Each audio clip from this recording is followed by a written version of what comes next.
শামীম ওসমানের কথার জবাব দেওয়ার জন্য আপনাদের আগামী 5 বছর জনগণের কাছে মাপ চাইতে হবে। কারণ সে বলে দিয়েছে যদি তারা আপনাদের সাথে চুক্তি না করতেন, আপনারা তাদের সাথে চুক্তি না করতেন, তাহলে জামাত ইসলামী ক্ষমতায় আসতো। আমিরে জামাত আজকে একটা কথা বলেছেন, 2024-এর আন্দোলন ছিল রিহার্সাল, মূল বিপ্লব আমাদের সামনে অপেক্ষমান। এই যে যারা গুপ্ত গুপ্ত বলেন, বলারই কথা, কারণ ওনারা নিজে গুপ্ত ছিলেন তো, যে যার স্বভাব সেই কথা বলতে অভ্যস্ত। যে আমরা গ্রামে স্কুল কলেজে যখন নিজেরা দুষ্টামি করতাম, বলতাম যার মনে যা ফাল দিয়ে ওঠে তা। তো এটা খুব স্বাভাবিক। তবে একটা কথা মনে রাখতে হবে, রাজাকার বলে একদল যেভাবে দেশ ছাড়া হয়েছে, আজকে কেউ গুপ্ত গুপ্ত বলে যদি আবার কারো উপরে আপনি জুলুম করেন, তাহলে একইভাবে আপনারও পরিণতি গ্রহণ করতে। আল্লাহ শুকরিয়া আদায় করছি, ক্ষমা চাওয়ার জন্য আসছি, সালাম দেওয়ার জন্য, ক্ষমা চাওয়ার জন্য আর দোয়া নেওয়ার জন্য, মানে সব আমার স্বার্থ আর কি, আপনাদের কোনো স্বার্থ নাই। হযরত ইউনূস আলাইহিস সালামের মতো নবী, উনি দাওয়াত দিতে তিনি তার কওম থেকে বের হয়ে গেলেন না যে আর। আমি মাঝে মধ্যে তখন ভাবি যে একজন নবী আল্লাহ কর্তৃক পরিচালিত, তিনি তার সমাজের মানুষের কাছে দাওয়াত দিতে কোন পর্যায়ে পৌঁছলে তিনি তার কওমকে রেখে বের হয়ে গেছিলেন। ক্ষমা খায় এদের পিছনে সময় দিয়ে। আমাদেরও মাঝে মধ্যে এরকম চিন্তা হয় না? এই বংশাল থানায় আসি যে কাজ করতেছি, কমে বাড়ে, কি যে হয় সহযোগী, সেই হিসাব রাখতেই আসি। আলটিমেট কি হবে? এই রকম বৃদ্ধি করে কি আসলে বিপ্লব হবে? এই কর্মী রিপোর্ট রাখায় কি আসলে সমাজ পরিবর্তন হবে? এই আমাদের মতো এই রফিকের ভাষায় আমাদের মাওলানা রফিকুল ইসলাম খান ভাই, এই ল্যাংরা লুলা, এই দুর্বল অসহায় প্রকৃতির কম বোঝালো গ্রামের কিছু মানুষ, ছোটোখাটো ব্যবসা বাণিজ্য করি আমরা, কোনো রকম খাই পড়ি, এই লোক দিয়ে এই সমাজ রাষ্ট্রে কি এমন হবে? সেই হযরত ইউনূস আলাইহিস সালাম যখন বেরিয়ে পড়লেন, আল্লাহ সুবহানাহু ওয়া তাআলার কাছে কি এটা পছন্দ হয়েছে? না হওয়ার মধ্য দিয়ে তিনি এক অন্ধকার থেকে, মানে একটা অন্ধকার জাতি থেকে বাঁচার জন্য যখন তিনি বের হলেন, আল্লাহ তাআলা তাকে 3টা অন্ধকারের মধ্যে ফেলেছেন। এগুলো যখন সামনে রাখি, মানে আমরা এলাকায় যখন কাজ করি, সিম্পলি একদম হতাশ, অসম্ভব, এই জাতি পরিবর্তনের আর কোনো সম্ভাবনা নেই। 2024-এর আন্দোলনের পর যদি কোনো জাতির পরিবর্তন না হয়, তাহলে আর কোনো সম্ভাবনা, আসলে তো সম্ভাবনা নাই। আমাদের অনেকে বলে ভাই ওনাদেরকে একটু ভালো পথে নিয়ে আসা যায় না? আমি বললাম ওনাদের যদি ভালো পথে নিয়ে আসা যায়, তাহলে জামাত ইসলামী আল কোরআন দিয়ে শাসন করে একটা ভালো সমাজ উপহার দিবেন, সেটা প্রয়োজনীয়তা কেন হবে? প্রয়োজনীয়তা তো এই কারণেই হবে, যখন কোরআন নাজিল হয়েছে কখন, মুহাম্মদুর রাসূলুল্লাহ সাল্লাল্লাহু আলাইহি সাল্লামকে সমাজ এবং রাষ্ট্রে আল্লাহ তাআলা কখন তাকে আগমন ঘটিয়েছেন? যখন মক্কার অবস্থা খুব ভালো। কোরআন নাজিল তখন হয়েছে যখন সব ঠিকঠাক আছে। কখন এসেছে? জাহিলিয়াতের একদম চূড়ান্ত লেভেলে যেই কোরআন এসেছে, সেই কোরআন দিয়ে আপনি সেই শাসন করবেন যার আগে সবাই ভালোভাবে দেশ পরিচালনা করছে। তখন যখন চূড়ান্ত খারাপ হবে, তখনই মানুষ ঘুরে ফিরে এই কোরআনের কাছে আসবে এবং আসতে বাধ্য হবে। আমার কেন যেন মনে হয় 2024-এর পরে যে এত হতাশা আল্লাহ তাআলা আমাদেরকে দেখাচ্ছেন, এটা দিয়ে আমিরে জামাত আজকে একটা কথা বলেছেন, 2024-এর আন্দোলন ছিল রিহার্সাল, মূল বিপ্লব আমাদের সামনে অপেক্ষমান। এই যে যারা গুপ্ত গুপ্ত বলেন, বলারই কথা, কারণ ওনারা নিজে গুপ্ত ছিলেন তো, যে যার স্বভাব সেই কথা বলতে অভ্যস্ত। যে আমরা গ্রামে স্কুল কলেজে যখন নিজেরা দুষ্টামি করতাম, বলতাম যার মনে যা ফাল দিয়ে ওঠে তা। তো এটা খুব স্বাভাবিক। তবে একটা কথা মনে রাখতে হবে, রাজাকার বলে একদল যেভাবে দেশ ছাড়া হয়েছে, আজকে কেউ গুপ্ত গুপ্ত বলে যদি আবার কারো উপরে আপনি জুলুম করেন, তাহলে একইভাবে আপনারও পরিণতি গ্রহণ করতে। আমার মন বলে ওই রাজাকার দিয়ে যেমন ওই সরকারের পতন হয়েছে, আগামী দিন এই সরকারের পতন এই গুপ্ত দিয়ে সরকারের পতন হয়েছে। ভাইয়েরা, আপনারা আন্দোলন করেছেন, আপনারাই তো জানেন কে কোথায় আমরা ছিলাম। ওনাদের সাথে আলাপ করে যত মিছিলে ডেট করছে, আল্লাহর খাস মেহরবানি একটা মিছিল শেষে বাধ্য হইয়া আপনাদের ওই এলাকারই মানুষ সাদেক হোসেন খোকা মরহুম, আল্লাহ ওনাকে জান্নাত নসিব করুন, একদম ব্যক্তিগতভাবে বহু মানে সিম্পলি সারেন্ডার করে বলেছেন, মাসুদ হবে না আমাদের দিয়ে, তোমরা কিছু পারবা? আমি বললাম যে আমরা তো চেষ্টা করতেছি, আপনারা মুরব্বী, যে আমাদের সম্পর্কে তোমরা সব জানো না। এখান থেকে মিটিং করে বাসায় যাওয়ার পর কারো ফোন আর খোলা পাওয়া যায় না। সেই ফোন বন্ধ করে যারা দেশে এবং দেশের বাইরে গুপ্ত থাকতেন, তারা যদি জামাত ইসলামীর এবং ছাত্র শিবিরের কর্মীদেরকে গুপ্ত বলেন, এর চেয়ে পৃথিবীতে আর মিথ্যা অসত্য কথা হইতে পারে না। বলেন, কোনো অসুবিধা নেই। এরকম শেখ হাসিনাও বলার চেষ্টা করেছিলেন। আবার এখন নতুন করে আমাদেরকে আবার রাজাকার, নিষিদ্ধ, এইটা ওইটা নানান কথা আপনারা বলতে শুরু করেছেন। কিয়ামত হয়ে যাবে, তারপরও নাকি নির্বাচন হবে না। এরপরে জামাত ইসলামী কোনো রাজনৈতিক দলের মধ্যেই পড়ে না। এই ওনারা কি চায় জানেন? আমরা ছাত্র শিবির ইউনিভার্সিটিতে বলতাম, যখন কেউ কোনো গোনায় আসে না, তখন তার টার্গেট হইতো ছাত্র শিবির কিনে খোঁচানো। ছাত্র শিবির জামাত কিনে খোঁচাইলে সে লাইনে চলে আসে, সে হিটে চলে আসে। মানে এখনকার সরকারের কেউ কোনো পদপদবি পাওয়াটার মূল মানদণ্ড হলো, যোগ্যতা হলো কে কত জামাত শিবিরের সমালোচনা করতে পারে। এবং এই যোগ্যতার মাপকাঠিতে এখন কোনো কোনো মন্ত্রণালয়ে 2-3জন মন্ত্রী হয়ে যাচ্ছে।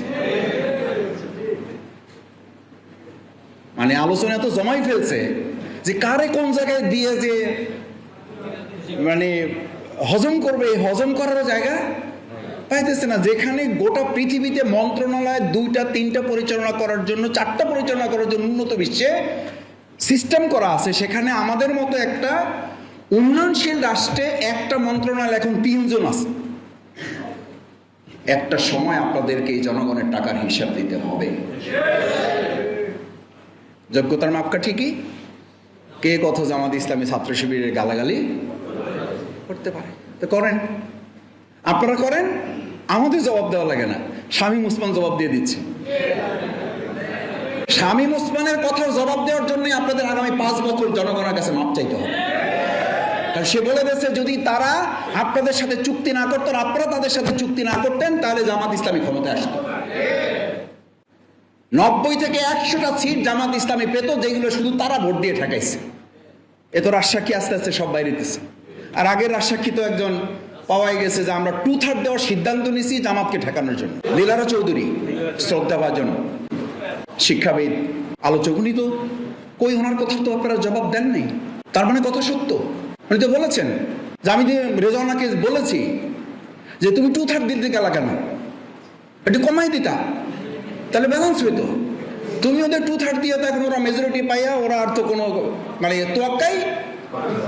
মানে কতটা ফলাফল ইঞ্জিনিয়ারিং হলে পরে জামাত ইসলামীকে ক্ষমতায় না যাওয়ার জন্য, জামাত ইসলামীকে জনগণের ভোটের মূল্যায়ন না করার জন্য কি পরিমাণ ষড়যন্ত্র হয়েছে, এটা যে ওনারা বলার পরে আমরা বুঝতে পারছি তা না। এটা আমরাও সেই সময় 10টা থেকে 12টা পর্যন্ত আমরাও জেনেছি, কিন্তু আমরা শুধুমাত্র দেশে একটা বড় যুদ্ধের দিকে ধাবিত, সেই থেকে বাঁচার জন্য আমরা সেই সময় কোনো কথা বলি নাই।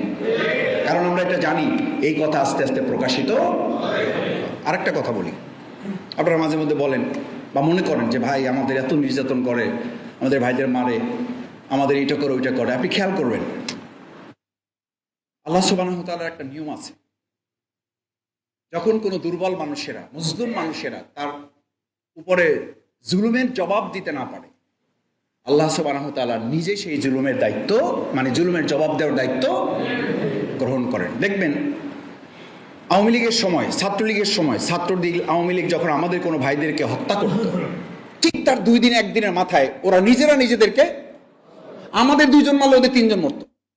আমি এই সরকারেরও 6 মাসে খেয়াল করেছি, যেই আমাদের কোথাও নির্যাতন করে ঠিক ওইখানেই দেখি গ্রুপিং করে ওদের কয়েকটা মারা যায়। যেখানে আমাদের অত্যাচার করে, নির্যাতন করে, দেখা যায় যে ওখানে একটা হট্টগোল লাগে। কেন লাগে? লাগে এই কারণে, আল্লাহ সুবহানাহু ওয়া তাআলার সুন্নাহ হচ্ছে তিনি জুলুমের বিচার শুধু কাল কিয়ামতের দিনে করবেন না, এই দুনিয়াতেও আপনাকে তার একটা প্রাথমিক বিচার আপনার সামনে তিনি দেখাবেন। সুতরাং আমাদের ধৈর্যের সাথে এই পরিস্থিতি মোকাবেলা করে সামনের দিকে এগিয়ে যেতে এবং যাবো ইনশাআল্লাহ। জনগণ 2026-এর 12ই ফেব্রুয়ারি আমাদেরকে যে রায় দিয়েছে, তার চেয়ে কয়েক গুণ রায় নিয়ে আগামী দিনে বাংলাদেশে একটা সুন্দর নির্বাচন হবে এবং ইসলামপন্থীরা শুধু না, গোটা মানবতার কল্যাণে বিজয় আর একটা নিশ্চিত হবে ইনশাআল্লাহ। এই জন্য মন খারাপ করার কিছু নেই, কিন্তু সেটার জন্য 3টা ছোট কথা বলে শেষ করে দেব। নাম্বার 1, আমাদের সাধারণত মাঝে মধ্যে মনে হয় যে ভাই 2008 থেকে শুরু করে 17 সাল, 21 সাল, 23 সাল, 24 সাল পর্যন্ত লড়াই করে আমরা একটা জায়গায় আসলাম, মনে করলাম এখনই বোধহয় শেষ,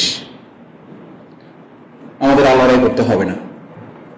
কিন্তু আমাদের মাথায় রাখতে হবে, আমাদেরকে আল্লাহ সুবহানাহু ওয়া তাআলা এই পৃথিবীতে প্রেরণ করেছেন আমাদের এই সমাজ রাষ্ট্র পরিচালনায় ত্যাগ এবং কোরবানির মাধ্যমে সামনের দিকে এগিয়ে যাওয়ার জন্য। দুনিয়াটা ইমানদারের ভোগের জায়গা না, আর দুনিয়া সিজদুল মুমিনিন। এটা একটা কারাগার। কারাগারের সবচেয়ে বড় অসুবিধা হলো সব পাওয়া যায়, শুধু কি পাওয়া যায় না? স্বাধীনতা পাওয়া যায় না। আপনি ইচ্ছা মতো চলা যায় না। আল্লাহ সুবহানাহু ওয়া তাআলা ইমানদারদেরকে এই ইচ্ছা মতো আপনি চলতে পারবেন না। আল্লাহর ইচ্ছা মতো চলা, আল্লাহর নীতিমালা মেনে চলা এবং ত্যাগ করবার এই মানসিকতা নিয়ে সামনের দিকে আমাদের অগ্রসর হওয়া, এই আশায় যে আমরা দুনিয়ায় ত্যাগ করব, জান্নাতে ভোগ করবো। আর এখানে যদি ভোগ করি, জান্নাতের ভোগ থেকে আমরা হয়তো বঞ্চিত হব। সেই জন্য জান্নাতুল লিল কাফিরিন, কেউ যদি এটাকে আরামের জায়গা বানিয়ে নেয়, তাহলে সে যে জামাত ইসলামী রকম থাকে না তা না, তার কি থাকে না, ইমানের ব্যাপারেই বলা হয়েছে তার পরিচয় হয় সে কাফের। সুতরাং আমাদের এটা মাথায় নিয়ে চলতে হবে যে আমাদের সামনে যে দিনগুলো আছে সেই দিনগুলো লড়াই সংগ্রাম করি। রাসূল করিম সাল্লাল্লাহু আলাইহি সাল্লামের ফিতরাতের মধ্যে, তার স্বভাবের মধ্যে ছিল আল জিহাদু খুলুকি। রাসূল সাল্লাল্লাহু আলাইহি সাল্লাম বলতেন যে আমার প্রবৃত্তি হচ্ছে, আমার সহজাত অভ্যাসই হচ্ছে সবসময় অন্যায়ের বিরুদ্ধে কি করতে থাকা, লড়াই করতে থাকা। ভাইয়েরা, আল্লাহ তাআলা আপনাদেরকে খলিফা বানিয়েছেন। সেনাবাহিনীর লোকদের সবসময় প্র্যাকটিসটা হচ্ছে তারা কিসের উপর থাকতে চায়, লড়াইয়ের উপর থাকতে চায়, ট্রেনিং এর উপর থাকতে চায়। এবং তাদের একটা সুন্দর স্লোগান আছে, তারা বলে যে ঘাম রক্ত বাঁচায়। কি বাঁচায়? ঘাম রক্ত বাঁচায়। আরেকটা লাল কালির স্লোগান আছে তাদের, কঠিন প্রশিক্ষণ সহজ যুদ্ধ। আপনি প্রশিক্ষণটা যত কঠিন ভাবে নেবেন, যুদ্ধটা আপনার তত সহজ হবে। আজকে এখানে আপনারা যারা আছেন, আমরা আমাদের এই দেশটাকে গড়ে তোলার জন্য আমরা একটা কঠিন যুদ্ধের দিকে ধাবিত হচ্ছি।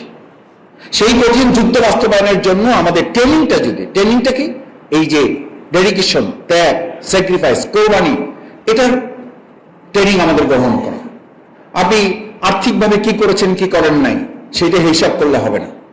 এখন আপনাকে আবার সময় কোরবানি, আবার সময়ের কোরবানি, আবার অর্থের কোরবানি যদি করার প্রশ্ন আসে, তাহলে কি আমরা এটা বলবো 17 বছর করে আসছি ভাই, এখন আর সম্ভব হবে না? হবে না, আপনাকে আবার প্রয়োজন করতে হবে। নাম্বার 2 হচ্ছে এই পরিস্থিতি উত্তরণে আমাদেরকে আর একটা কাজ করতে হবে। সেটা হচ্ছে যে সমাজ এবং রাষ্ট্রে আপনি বসবাস করেন, তার ভিতর থেকে কাঠামোগত পরিবর্তনের জন্য আমরা চেষ্টা করেছি। আচ্ছা, আপনার কি মনে হয় কখনো আপনি কোথাও এই 2024-এর জুলাই আগস্টের আন্দোলনে কোথাও লেখা ছিল রাষ্ট্র সংশোধনের কাজ চলছে, আপনারা সহযোগিতা করেন? সংশোধনের জন্য কি আন্দোলন হয়েছে? সংশোধনের জন্য কি আমাদের ভাইয়েরা বোনেরা জীবন দিয়েছে? কিসের জন্য? সংস্কারের জন্য। আপনারা খেয়াল করবেন, এই বর্তমান সরকার 31 দফা সংস্কারের একটা ধোঁয়া তুলে মানুষের সাথে, জনগণের সাথে নির্বাচনী বৈতরণী পার হওয়ার একটা প্রতারণা করে এখন টোটাল 31 দফা তো পরে, মানে সংস্কার শব্দটাই তার আর মুখে উচ্চারণ করে না। ওই সংস্কারটাকে পরিবর্তন করছে কি দিয়ে? সংশোধন। সবকিছু সংশোধন করবে তারা। আমি তাদের জিজ্ঞেস করি, আপনারাও জিজ্ঞেস করেন, এবং আমি আজকে চ্যালেঞ্জ দিয়ে দিলাম তাদের, তারা যেন একটা কথার জবাব দেয় যে 2024-এর জুলাই আগস্টের গণ অভ্যুত্থান সংশোধনের জন্য, রাষ্ট্রের সংশোধনের জন্য হয়েছে নাকি সংস্কারের জন্য? যদি সংস্কারের জন্য হয়ে থাকে, তাহলে আপনারা সংবিধান সংশোধন কমিটি করার কথা কেন বিরোধী দলকে বলেন? আপনাদের তো বলতে হবে সংবিধান সংস্কারের কথা। অন্য একটা কথা বলেন, বই পুস্তক সংস্কার করা যায় না। ওটা তো বই না, ওটা তো রাষ্ট্র সংস্কারের একটা কাঠামো, ওটা তো রাষ্ট্র সংস্কারের একটা আইন, ওটার মধ্য দিয়ে রাষ্ট্র সংস্কার করা যায়। এগুলো ওনারা যে না বুঝে বলছে তা না, ওনারা বুঝে শুনিয়ে বলছেন। ওনারা খুব ভালো করে এটা বুঝে শুনে বলছেন। যদি ভালো করে বুঝে শুনে না বলেন, এগুলো তো আমরা বলি না, যে বললাম না সব কথা আমাদের জবাব দিতে হয় না। আলহামদুলিল্লাহ, আল্লাহ সুবহানাহু ওয়া তাআলা আমাদের বেশ কিছু কথার জবাব আল্লাহ তাআলা তার নিজের গায়েবী মদদ দিয়ে অন্য পক্ষকে দিয়ে দেওয়ায়। জনাব সালাউদ্দিন সাহেব স্বরাষ্ট্রমন্ত্রী, উনি যখন দেশের বাইরে ছিলেন, তো সেটারও আপনারা একটা ভিডিও নিশ্চয়ই দেখেছেন। ওই প্রতিপত্তনটা করেন নাই, কেউ তো বলেন না এটা এআই দিয়ে তৈরি। সালাউদ্দিন সাহেব সেখানকার এক সাংবাদিক ইন্টারভিউ দিয়েছে যে আপনি যে এত লম্বা লম্বা কথা বলেন, আপনি তো তখন রয়ের প্রধানের পা ধরে তারপর এখানে থাকতেছে আশ্রয় প্রার্থনা করে বলেছেন আমাকে প্লিজ বাংলাদেশে পাঠায়েন না, আমাকে ওরা মেরে ফেলবে, আমাকে থাকার ব্যবস্থা করে দেন। আমরা তো আপনারা পাঠাইতে চাইছিলাম, আপনি তো যেতে চান নাই, এই জবাবটা আপনি দেন নাই। কারণ আপনাদের এবং ইতিহাসের এই বাংলাদেশের ইতিহাসই হচ্ছে, যতবার বাংলাদেশে সংকট তৈরি হয়েছে ততবার অন্যান্য সমস্ত রাজনৈতিক দলের নেতারা তার কর্মী এবং তার বাহিনীদেরকে দেশবাসীকে অরক্ষিত রেখে শেখ হাসিনা পালাইছে, তার মেয়ে পালাইছে এবং আরো বহু নেতা এই দেশে পালাইছে। ইসলামপন্থীরা ফাঁসির মঞ্চে দাঁড়িয়েছে, একজন কর্মী দেশ থেকে পালাই যায়। পালানোর ইতিহাস আপনাদের সবাই আছে। কেউ বাঁচার জন্য গেছেন, কেউ ভালো থাকার জন্য গেছেন। এই বাঁচার জন্য, ভালো থাকার প্রশ্ন কি জামাত ইসলামী নেতাকর্মীদের ছিল না? এই সুযোগ কি আমাদের সামনে আসে নাই? এসছে, প্রস্তাব এসছে। আমাদের নেতৃবৃন্দরা একজন সমর্থক, একজন কর্মীরও উদাহরণ আপনারা পেশ করতে পারবেন না যারা দেশ ছেড়ে অন্য কোথাও চলে গিয়েছে। সুতরাং দ্বিতীয় হচ্ছে কাঠামোগত পরিবর্তন। সেই কাঠামোগত পরিবর্তনে শিক্ষা, স্বাস্থ্য, দেলোয়ার ভাই এগুলো বিস্তারিত বলবেন। পরিবর্তন আমাদের করতে হবে, কারণ 24-এর গণ আন্দোলন এবং এই ফেব্রুয়ারি নির্বাচনের পর জনগণের মধ্যে আস্থা তৈরি হয়েছে, নতুন করে আরেকবার আস্থা তৈরি হয়েছে যে এই দেশ আর নতুন করে কোনো দল মতের কাছে এটা পরিবর্তন হবে না। যদি পরিবর্তন করতে হয় একমাত্র বাংলাদেশ জামাত ইসলামীর পক্ষে এটা সম্ভব হবে ইনশাআল্লাহ। সুতরাং সেই পরিবর্তন শুধুমাত্র আমরা রোকন বৃদ্ধি করলে হবে না, আমাদের শুধু কর্মী বৃদ্ধি করলে হবে না, আমাদের শুধু ইউনিট বৃদ্ধি করলে হবে না, এগুলো করতে হবে।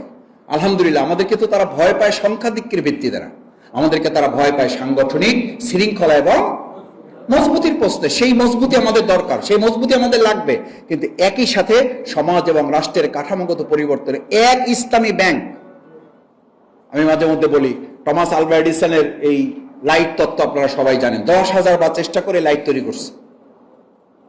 এই 10,000 বার চেষ্টা করে লাইট তৈরি করার পর যে প্রেস ব্রিফিং এ উনি লাইটটা হাতে দিয়েছে সহকারীকে, হাত থেকে ফেলে ভেঙে দিয়েছে। আবার পরের বার চেষ্টা করে উনি লাইটটা তৈরি করে আবার প্রেস ব্রিফিং এর জন্য লোক ডাকছে। ওই সহকারীর হাতেই যখন দিচ্ছিল তখন লোকেরা বলতেছিল, স্যার ওনার হাতে আর দিয়েন না, আবার ভেঙে ফেলবে। তখন উনি বলছিল, এই লাইট যদি 1000 বার ভাঙে, 1000 বার এই লাইট আমি তৈরি করতে পারবো, কিন্তু লাইটটা ভাঙে আইডিয়াটা কোথায়? আমার মাথায়। যে জামাত ইসলামী ব্যাংক তৈরি করেছে, আপনারা এরকম ষড়যন্ত্র করে যদি এই ইসলামী ব্যাংক নিয়ে টালবাহানা করেন, এরকম একটা ব্যাংক হয়তো আপনারা চাইলে করতে পারেন, কিন্তু এরকম ব্যাংক জামাত ইসলামী আইডিয়া দিয়ে অসংখ্য জায়গায় আমরা মানুষের সুদমুক্ত অর্থনীতির ব্যবস্থা আমরা পৌঁছে দেব। একইভাবে হাসপাতালে যারা আমাদেরকে ফাঁসি দিত, আমি নিজে আল্লাহ মাফ করুন, অহংকার যেন তৈরি না হয়, ফাঁসি দিত যারা, বহু দূর ঘুরে আমাদের পর্যন্ত এসে পৌঁছা, ভাইয়া একটু ব্যবস্থা করে দাও, আমাদের অমুকে তো তোমাদের ওই অমুক জায়গায় ভর্তি হয়েছে। তা বললাম, এর চেয়ে অনেক ভালো হাসপাতাল তো আপনাদের আছে। লুকাই আমাদের হাসপাতালে যেত। বললাম, আপনারা দেখলে তো ওই হাসপাতালের লোকেরা ভালো চোখে দেখবে না। বলছে, না অসুবিধা নেই, তাও ঝুঁকি নিয়ে হইলো যাও, যান। চিকিৎসা করিয়ে দিয়েছি আমরা, চিকিৎসা করে দিয়েছি। মীর কাসেম আলী এই পর্যন্ত ওনারা খবর পৌঁছে এসেছেন যে আপনার হাসপাতালে আমরা ভর্তি, সেই লোকরাই ওনাদেরকে ফাঁসি দিয়েছেন। আর মীর কাসেম আলী ওখান থেকে বলেছেন ওনার চিকিৎসায় যা যা করা দরকার আপনারা করবেন। আলহামদুলিল্লাহ আমাদের চিকিৎসা কি তারা বন্ধ করতে পারছে? আমাদের চিকিৎসা সেবায় এখনো তারা বলে আলহামদুলিল্লাহ এই একটা জায়গা যেখানে গেলে মনের মধ্যে একটা প্রশান্তি পাওয়া যায়। সুতরাং এরকম হাসপাতাল এখন আমাদের আরো বাড়াতে হবে, এরকম শিক্ষা প্রতিষ্ঠান আমাদের আরো বাড়াতে হবে, বিশ্ববিদ্যালয় আমাদের বাড়াতে হবে। না লাগবে না?